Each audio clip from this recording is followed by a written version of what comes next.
I don't know many people who aren't stretched thin right now. Now, we all have work, but the expectations can feel higher than ever everywhere. Trying to be at every kid event, have regular family dinners, schedule date nights, stay healthy, keep the house running. And that's before you factor in paying the bills, making sure the sprinklers are winterized, or any of the thousand little things that eat up time and mental energy. So when someone tells me I want to explore business ownership, I just don't have the time, I genuinely get what they mean.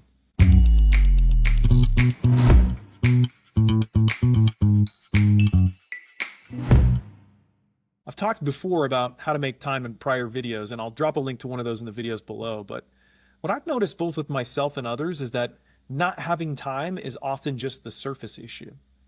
The deeper issue, the one we don't talk about, or maybe don't even recognize, is when we don't have clarity about what to do with the time we've made. I see this in my own work. I have this system I use to plan my week and my day. And when I'm using it, when I've blocked the time, when I've broken it, what I'm going to do for the day and the week in 30-minute chunks, man, I can get a lot done, even when I'm tired. But when I skip that planning and I just have open time on my calendar, I often flounder. It just takes one dip in energy, one coffee come down in the afternoon. Suddenly, I've spent an hour doing unimportant emails and chasing rabbit holes online. My intentions are good, but this is the lack of clarity that derails me. And it shows up in other parts of my life too. So I want to tell you a story. For years, I tried to be consistent with exercise, and I'd have these strong stretches of motivation. Then a busy week or a travel schedule would knock me off track. And so at one point I decided I'm going to hire a personal trainer. I'm going to pay him for 12 months up front. And it helped, but not as much as I expected, because his schedule didn't really align with mine. He only trained in the afternoons and the evenings. And that part of my day was the part I could least control. So even with the motivation, the sunk cost, I still had these stretches where I didn't work out. And then one day I came in and he handed me this printed workout sheet on a paper. Now his business was growing, so he was now giving his clients these printed workouts instead of standing next to them the entire session when they were in there lifting.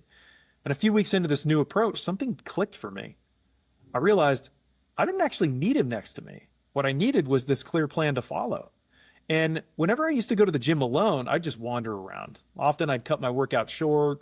A lot of times I wouldn't push myself that hard. I'd take longer breaks. It really hurt my consistency. But with this plan, even though he wasn't lording over me, even when I was tired, I just put my headphones on and I'd go to work. And next thing I know, an hour had gone by and I'd done it.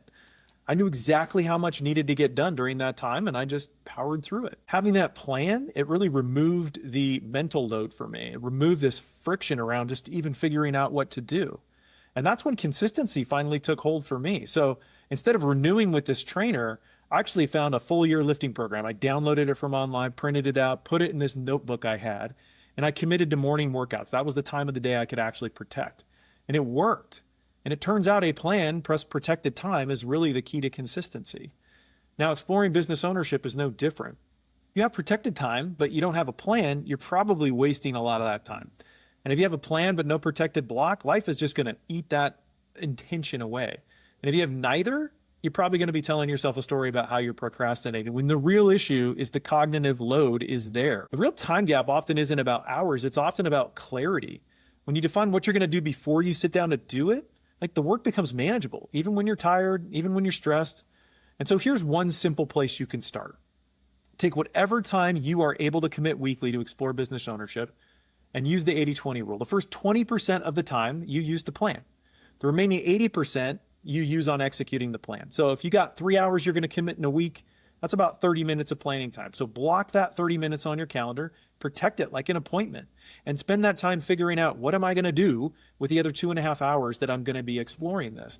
You can use that time to map out what you're going to spend your time on. Most people underestimate how easy the work becomes when the hardest part, deciding where to start and what you're actually going to get done, is already mapped out for you. So try the 80-20 rule. Bring some clarity to that time you're investing and see if that doesn't help you move forward. As usual, if you got value out of this, like it, share it with someone you think it might benefit, and keep pushing towards that dream you have for yourself. Cheers.